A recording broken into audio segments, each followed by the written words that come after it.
Salamat, Ama. Pinupuri ka po namin. Salamat, O Diyos, na tinatanggap niyo po ang aming pagsamba. Dahil kahit po namin, Panginoon, nais na sambahin kayo, kung ito po, Panginoon, ay hindi nagiging karapat-dapat sa inyo dahil wala po kaming relasyon sa inyo, Lord God. Ito, Panginoon, ay pagsasayang lamang ng oras. Nagpapasalamat kami, O Diyos, dahil tunay nga pong kami, O Diyos, ay binigyan niyo ng pribileyo na kayo, O Lord God, ay aming sambahin, O God. Tunay nga na kayo ay aming idinadakila, O Lord God.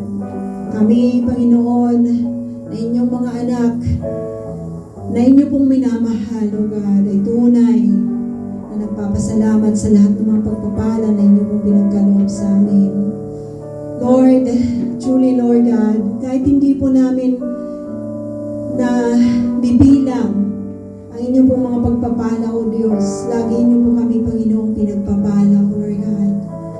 Lagi inyo po kami pinagpapala, O God, mula noon hanggang ngayon. Nagpapasalamat kami sa inyo, O Diyos. Patuloy nga nawa na ma-recognize namin, O Lord God, ang inyong pagkilos sa aming pong mga buhay, O Lord. At patuloy namin ibalik sa inyo ang pasasalamat, ang pagpupuri sa inyo, pagdakila sa inyong pangalan, na siya nga po ninyong naisin, Panginoon, na gawin namin, O Lord God, sa inyong pong harapan, O Lord. Just continue to change our hearts, O Lord God, and help us, O Lord God, to really be your children who is worshiping you in spirit and in truth, O Lord God.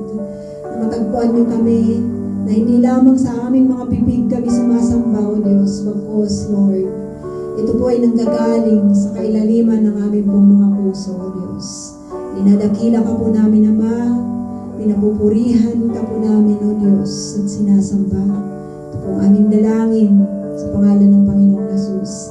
Amen.